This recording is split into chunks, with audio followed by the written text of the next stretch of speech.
Be'ezrat Hashem, la semaine qui vient, nous allons avoir le mois de Nissan qui va démarrer et la paracha va parler des sacrifices qu'on a commencé d'abord à emmener dans le tabernacle de Mishkan, qu'on a emmené ensuite au Beth Amikdash et qu'on emmènera bientôt dans le troisième Beth Amikdash.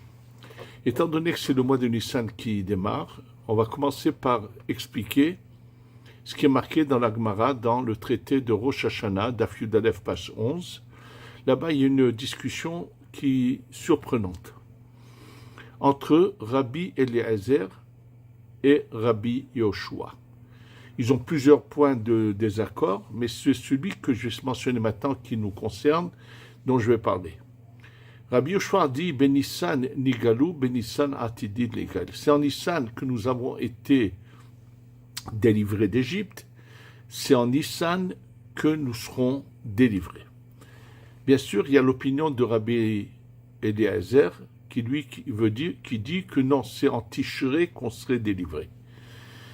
Il faut savoir que toutes ces opinions mentionnées, il n'y en a pas un qui se trompe et que chacun parle d'un point bien précis. D'ailleurs, j'ai eu l'occasion déjà de vous le dire, qu'il y a sous plusieurs angles et formules, va se passer, ont été annoncées la délivrance du peuple d'Israël, et que donc c'est pour ça qu'il y a des opinions qui paraissent différentes. Et là, dans notre cas, nous précis, il faut le savoir que les deux sont tout à fait exacts. Et je vais m'expliquer.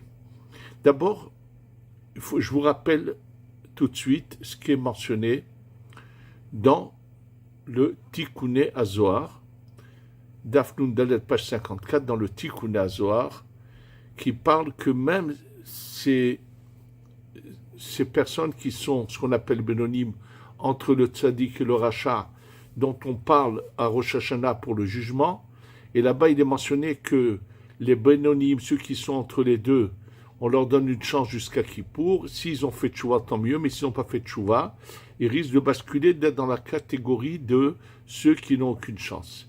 Et là, le Tikkuné HaZohar nous explique que bien qu'en Tishré, ils n'ont aucune chance, mais Moshe Rabbeinu a agi pour qu'on leur donne une chance, justement, à Pessah.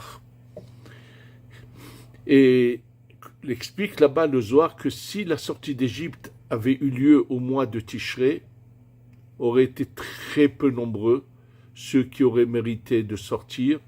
Jamais autant de Bnei Israël ne seraient sortis que ce qui s'est passé, comme ça s'est passé dans le cas du mois de Nissan. C'est-à-dire que les mois, chacun a sa particularité. Le temps a une identité, oui, le temps a une identité. C'est-à-dire que lorsque le monde a été créé, que le temps a été créé, dans chaque mois a son identité. Celui de Tishré, c'est la rigueur, et celui de Nissan, c'est la miséricorde et la bonté. D'ailleurs, c'est pour ça que en Égypte, même qu'ils n'étaient pas méritants, ils sont quand même sortis au mois de Nissan, et c'est pour ça que c'est Nissan qui est choisi pour la délivrance totale. Maintenant, étant donné que vraiment nous sommes, pour tous ceux qui ouvrent les yeux voient que nous sommes vraiment en fin de parcours. Je vous rappelle que le Shabbat, nous ne le recevons pas aux 3 étoiles, mais bien avant. Il y a cette période intermédiaire qu'on appelle Ben Hashemashot, et il y a avant le Ben Hashemashot, il y a la Shkia. Oui, le Ben Hashemashot ne démarre pas au coucher du soleil, comme se trompe beaucoup. Ce que je vous dis, vous pouvez le trouver dans le commentaire du Rambam sur les Mishnayot, que le Ben Hashemashot démarre entre la 2e étoile et la 3e étoile. Après le coucher du soleil jusqu'à la 1re étoile, c'est le jour. De la 1re à la 2e, c'est le jour.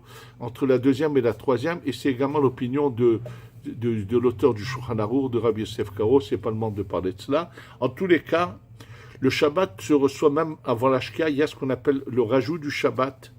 Et donc, nous sommes vraiment à cette limite où Shabbat doit rentrer ce 7e millénaire. Donc, c'est vrai que tout s'est fait très lentement, parce que, comme il est dit dans Yeshaya, que ce ne sera pas dans la précipitation qu'on sortira cette fois, comme ça s'est passé en Égypte, mais tout va se faire très lentement. Les choses se sont faites il y a eu d'abord la création de l'État d'Israël avec une partie seulement, ensuite la guerre des 6 jours où ça s'est étendu un peu plus, et au fur et à mesure le rassemblement d'une partie du peuple d'Israël sur sa terre. Et là, nous sommes arrivés vraiment où on voit que les pays qui entourent Israël ne sont plus en guerre, l'Égypte, la Jordanie, la Syrie, même le Liban actuellement, le gouvernement libanais lui-même parle de vouloir dialoguer avec Israël. Et bien sûr, ce qui se passe avec l'Iran est un fait qui a été déjà mentionné, qui est la preuve imminente de cette Géoula. Mais pourquoi? Comment on va faire pour... Quel est l'agissement qu'on doit avoir pour que ce Pessah, nous ne ratons pas le coche et que cette fois, on soit vraiment délivré?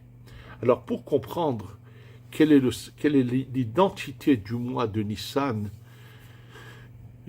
on va parler d'un fait qui est surprenant. Quelle est notre relation entre nous et Hachem? Quelle forme de relation nous avons? Si on regarde Rosh Hashanah, la forme de relation est une forme ou de père à fils, ou de maître à esclave, à serviteur. À chaque fois que nous avons sonné du shofar, nous avons dit Ayom Harat Olam et ainsi de suite, Im kebanim, im ke'avadim. Si nous sommes considérés comme tes enfants ou comme tes esclaves, tes serviteurs. Bon, ça paraît tout. Mais il y a une autre forme de relation qui est tout à fait différente. C'est celle qui se passe à Pessah. Alors, pour le comprendre, sachez que à Pessah, dans l'ensemble des communautés séfarades, le soir de Pessah, après avoir lu la Haggadah, après avoir consommé la matzah, le fécomen, après avoir fini toute la Haggadah, nous disons également Shir HaShirim, le cantique des cantiques. Et chez les Ashkenazim, c'est mentionné, ils le font d'ailleurs, le Shabbat de Chol HaMoed de Pessah, après la lecture de la Torah, ils lisent Shir HaShirim, ils le lisent même dans un parchemin, et il y a même des communautés qui récitent la bracha de Al Mikra Megillah, oui, et lisent le Shir HaShirim, le cantique des cantiques. Or, Shir HaShirim parle d'une relation de couple, de mari à épouse. Ça veut dire qu'on est en relation, on est l'épouse d'Akadosh Baruch Hu. Alors, pour comprendre ces deux approches, on va la voir tout de suite, comprendre ces deux approches qui sont mentionnées et qu'il n'y a aucune contradiction, mais on va comprendre le sens profond de Pessah qui arrive très incessamment. Je vais revenir sur un passage qui se trouve dans la Haggadah, mais qu'il faut, pour le comprendre, aller lire le texte qui se trouve dans la Gemara, dans Masechet Brachot. C'est ce qu'on va lire maintenant, on va voir ensemble maintenant. La Gemara dans Masechet Brachot, Daf Kav Zayin Amud Bet, page 27, au deuxième côté de la page, et page 28, il est mentionné là-bas un événement très important qui s'est passé dans les peuples d'Israël après qu'on n'avait plus le temple, mais il y avait les descendants de David Améler qui étaient ce qu'on appelle le Nassi.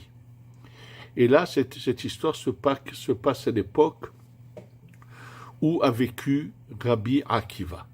Donc, pour comprendre un peu le contexte, il faut savoir que Rabbi Shimon ben Yochai est bien plus jeune que Rabbi Akiva, c'est son élève. Par contre, Rabbi Akiva est l'élève de très grands de sa génération, Rabbi Eliezer ben Orkenos et Rabbi Yehoshua. Rabbi Yehoshua, c'est le vieillard de la génération, qui est la lumière de la génération. Et là, l'événement commence de cette manière-là. On va le voir, il se passe qu'un étudiant en Torah, finalement, à la fin, la Gemara va nous dire qu'il s'agit de Rabbi Shimon ben Yochai lorsqu'il était jeune. Il se pose une question. Est-ce que la tfila de Arvit est obligatoire ou bien celui qui veut faire Arvit ou pas? Et donc, d'abord, quelle idée il a, Rabbi Shimon Yochai, d'aller voir le géant de la génération, le vieillard, le géant, qui est en fait le Rav de Rabbi Akiva, qui s'appelle Rabbi Yoshua. Il rentre le voir et lui dit Rabbi Yoshua, la Tfilat Arvit est obligatoire ou c'est une si on veut? Il lui dit Réchout, il n'y a pas d'obligation. Ça ne veut pas dire qu'il n'y a pas d'obligation, c'est quelque chose de plus profond qui explique Kabbalah, mais ce n'est pas le moment d'en parler. Et l'erreur que fait, quelque part une erreur, mais qui va avoir des conséquences très importantes, positives, que va faire Rabbi Shimon ben Yochai, qui est à ce moment-là qu'un élève. Après cela, il va voir le Nassi, Rabban Gamliel. Et Rabban Gamliel lui dit, il lui demande, il pose la même question, il dit, la prière de Harvit est chova, c'est une obligation. Maintenant, il faut savoir une chose, que ce Rabban Gamliel va diriger en tant que Nassi, d'une manière rigoureuse, d'une manière très rigide et dure, sans jamais, chasvé shalom, de dire quoi que ce soit sur qui que ce soit, pas du tout. Mais simplement, le lieu où lui donne son cours est un lieu qui n'est pas accessible à tout le monde.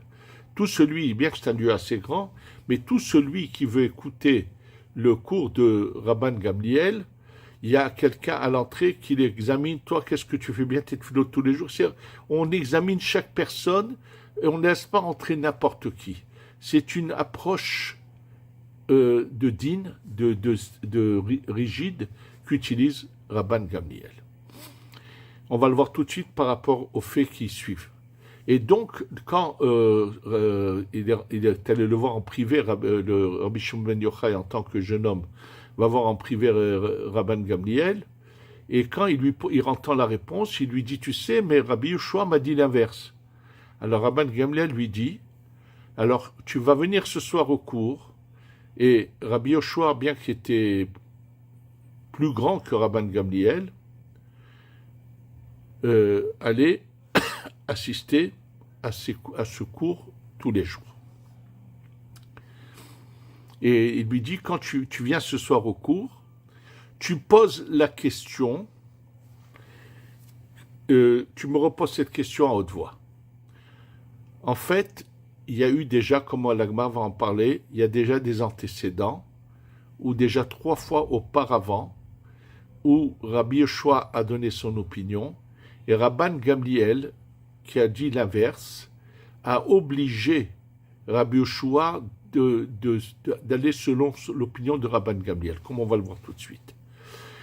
Ce qui se passe, le soir, effectivement, le cours a lieu, le jeune homme, Rabbi Shimon Yochai, qui est jeune homme à ce moment-là, pose la question à haute voix. Et Rabban Gamliel répond, Chova, c'est une obligation. Il dit, est-ce qu'il y a quelqu'un qui n'est pas d'accord avec moi? Étant donné que Rabbi Yoshua, qui était la sagesse, la diplomatie, l'approche douce et bonne, sachant qu'il avait déjà eu 3 antécédents avec Rabban Gamliel et voulant éviter le clash, il lui dit, on est tes élèves, et il accepte. Ça veut dire, il lui dit, on accepte ce que tu dis. Et là où le Rabban Gamliel se suffise de cela, il va dépasser une limite qui va lui coûter cher. Il pointe sur Rabbi Shimon ben Yochai, ce jeune homme, il lui dit, tu peux me dire ce qu'il t'a dit aujourd'hui? Et là, Rabbi Yoshua se retrouve dans une... il ne s'imaginait pas qu'il y avait eu ce qui s'était passé. Il se trouve dans une situation gênante. Et là, pas seulement ça, c'est que Rabban Gamliel lui dit, lève-toi, on va témoigner devant toi. Il se lève et après il lui dit, il veut que ce vieillard reste debout. Alors, sur le champ, tous les rabbanim présents à ce cours de Rabban Gamliel font arrêter le cours. Ils pensent que c'est inadmissible que Rabbi Yoshua soit traité ainsi. Donc, ils arrêtent parce qu'ils voulaient que lui reste debout alors que tout le monde est assis. C'était une offense inadmissible sur Rabbi Yoshua. Et donc, après l'arrêt de ce cours, les rabbanim se réunissent et disent, c'est trop, ça a dépassé toutes les limites. Il a déjà eu 3 fois une attitude inacceptable vis-à-vis de Rabbi Yoshua. Donc, ça va être la première fois et la seule fois dans l'histoire où on va destituer le Nassi. Oui, et là, on décide de choisir un remplaçant. Alors, naturellement, en tant que remplaçant, il y a 3 options. C'est de prendre Rabbi Yoshua, qui serait le plus apte à être le Nassi, vu sa grandeur en Torah, mais d'un autre côté, on ne veut pas non plus assassiner Rabban Gamliel, lui dire « Celui que tu as voulu déshonorer, prend ta place ». On ne veut pas, c'est pas une vengeance, c'est tout simplement, on n'admet pas la manière dont Rabban Gamliel veut gérer et diriger la communauté du peuple d'Israël, puisque le Nassi, c'est comme le président, celui qui, à cette époque-là, est la référence pour prendre toutes les décisions pour le peuple, et là, on dit que c'est pas bon. On ne veut pas prendre Rabbi Akiva, bien qu'il soit apte en Torah, pour une autre raison. Et il n'a pas assez de protection par rapport à ses ancêtres, et le seul personnage qui paraît apte à remplacer Rabban Gamliel, c'est Rabbi Elazar ben Azaria. Il est jeune, il n'a que 18 ans, mais c'est déjà un génie en Torah. C'est un homme d'une très grande modestie, d'une conduite irréprochable. Il est déjà devenu un grand. Et quand il va dire, comme il s'est marqué dans la Haggadah, j'ai l'air de 70 ans, on va voir tout de suite pourquoi. Il est en fait la réincarnation du prophète Shmuel, Samuel Shmuel, un Navi, qui est mort à l'âge de 52. 52 plus 18, ça fait 70. Il fait une allusion à cela. Donc c'est un personnage qui, dès sa naissance, va connaître la Torah et va l'étudier avec une... Bon, quoi qu'il en soit, là-bas, je vais vous dire en quelques mots, il va demander à sa femme qu'il l'encourage, et il se passe un événement incroyable. Il va dormir, le lendemain il se lève, il a une longue barbe qui était toute noire, et tout d'un coup sa barbe elle a une rangée blanche, une rangée noire, une rangée blanche. Quelque chose de...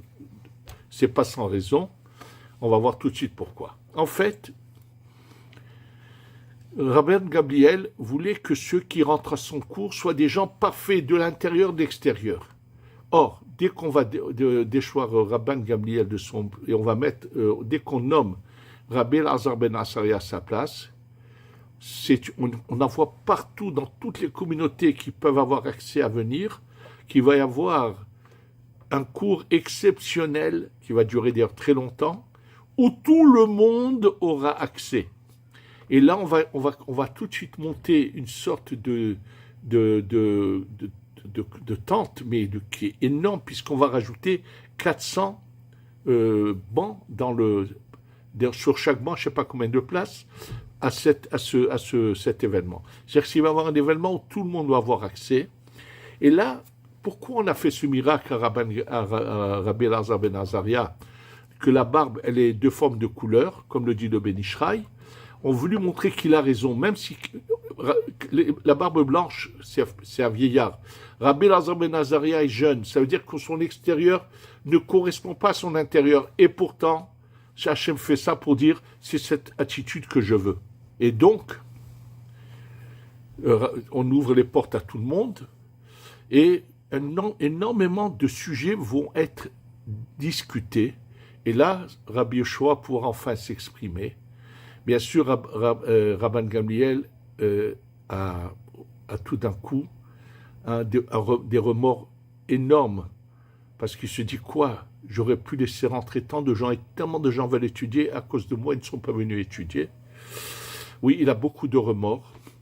Et là, Rabbi Yoshua ne va pas se gêner de donner son opinion lorsqu'il s'agissait de vouloir accepter une personne qui voulait se convertir, et que Rabban Gamliel voulait le repousser parce qu'il viendrait d'une région où on ne peut pas prendre des gens, et Rabbi Yoshua repoussait son argument, et on l'accepte.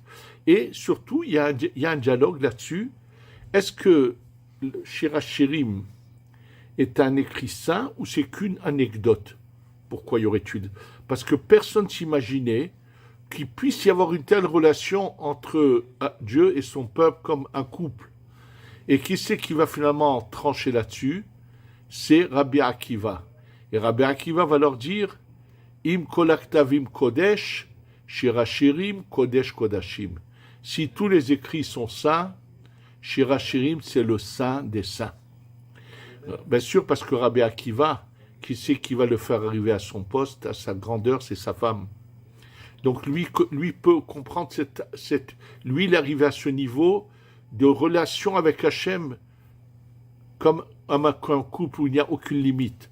Je vais expliquer. Un père et son fils ne doivent pas aller au même moment au mikvé, parce qu'un fils n'a pas le droit de voir la nudité de son père. Mais ils resteront toujours père et fils. Dans un couple, il n'y a aucune limite. Et donc, c'est ça l'image de Shirachirim, où on peut arriver à un niveau sans pareil. Et là, ça se passe, on parle, et cette image où il n'y a pas de rigueur, pas de rigidité. C'est comme ça qu'Hachem veut que soit géré le peuple d'Israël. C'est l'image que nous mentionnons, dont on parle dans la Haggadah de Rabbi Elazar ben Azaria, qui dit « J'ai l'impression d'avoir 70 ans ». Il fait une allusion à toute cette histoire, et on va voir combien de choses se passent d'extraordinaire. Ce qui en ressort de tout cela, c'est que Pessah est l'image d'une attitude que même le moyen qui n'a pas fait tchouva, on lui trouve une chance pour le récupérer.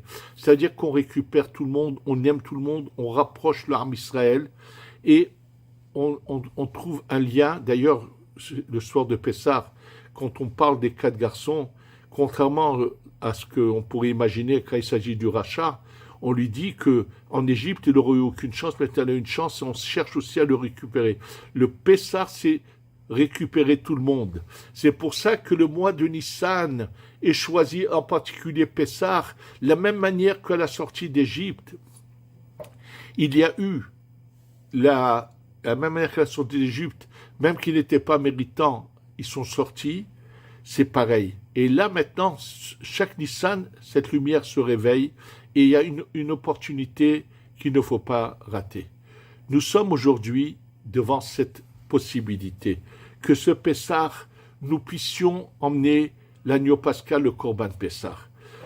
Ce qu'il faut, c'est d'arrêter de la haine gratuite, des choses qui sont choquantes d'entendre de certains personnages.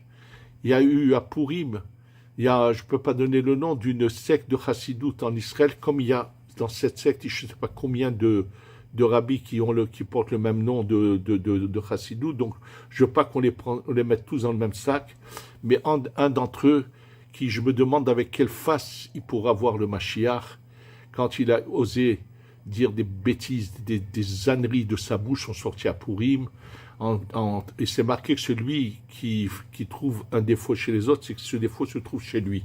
Et ce vieillard-là, qui a eu le culot de dire à Purim des âneries aussi grosses que lui, en traitant les sionistes et les mizrachis de la clipa de Amalek. Je pense que c'est lui qui a Amalek en personne et qu'il aura des comptes à rendre sur ces âneries, ces paroles aussi mauvaises, qui sont de la haine gratuite. Et c'est dommage, c'est ces gens-là, je pense que cette fois, ils n'arriveront pas à retenir le Mashiach de venir, ils seront jugés, ils recevront ce qu'ils devront recevoir. Et j'imagine que ce vieillard-là, avec sa barbe blanche, il doit être en problème d'argent, et en espérant que cette secte aussi de Erev Rav en Amérique, qui sont dirigés par des gens qui, lorsqu'ils voient les miracles, qui ne veulent pas les reconnaître, et qui s'appelle la Chassidou de Satmer, je pense qu'eux aiment donner de l'argent à ceux qui ont leur catégorie d'esprit de Amalek. Je pense que c'est dans cet esprit-là. Je leur souhaite de faire tous tchouva avant qu'arrive le Mashiach, parce que ce sera pour un désastre. Mais en tous les cas, nous allons tous se montrer qu'on est tous unis. Et comme je vous l'ai déjà dit, comme je l'ai dit déjà, que ces combattants qui sont en train de se battre pour l'effacement de Amalek, ces pilotes qui font un travail, quelle récompense extraordinaire ils auront. Et c'est l'occasion pour vous mentionner un fait que je viens de voir il n'y a pas longtemps, que un jour, Baba Saleh a demandé à aller devant la tombe de David Ben Gurion, dans le kibbutz des Boker. Et il a dit qu'on lui a montré que c'est vrai que c'est un monsieur qui ne pratique absolument rien, mais qui d'un autre côté a fait beaucoup pour l'État d'Israël. Donc il avait des mérites, mais il fallait lui faire une réparation en Sheneshama pour qu'il puisse recevoir ses récompenses. Et Baba Saleh est allé devant sa tombe pour lui faire cette réparation, ce tikkun. C'était la grandeur de Baba Saleh d'aimer tout le monde, de recevoir tout le monde. Et il y a tellement d'histoires extraordinaires sur sa manière, quand il voyait les gens, il voyait tout le mal qu'ils avaient pu faire, il les recevait avec honneur et respect, et a cherché toute sa vie à rapprocher les Béné Israël. Nous allons tous nous renforcer dans notre émouna et demander tous unanimement à Hachem, ça y est, Amalek est en train d'être effacé, ton nom est complet, fais comme je vous l'ai dit, en le disant bien dans le Kaddish, on a demandé que l'effacement de Amalek par la parole, on va retirer, comme je vous l'ai dit, le Amalek de notre cœur, et on va faire en sorte que dans cette histoire d'amour qui se révèle chaque année à Pessah, où on peut arriver à un lien avec Kadosh Baruch Hu, de couples qui s'aiment, qui s'adorent, qui ont un amour très fort, sans limite, que cet amour se surgisse et que nous soyons au Beth Amikdash, Be'ezrat Hashem, pour le Korban Pessah de cette année, que nous ne rations pas de nouveau le kosh, et que enfin on arrive à la Géoula Shlema. On va tous la réclamer en essayant d'aimer tout l'âme Israël, de rapprocher tout le monde dans nos cœurs, et demander que tous ouvrent les yeux fassent chouva, que ceux qui n'ont pas encore vu la lumière la voient, et qu'on soit tous réunis bientôt ici, Be'ezrat Hashem, à manger le Korban Pessah, et que la Géoula se dévoile immédiatement. Amen ve Amen.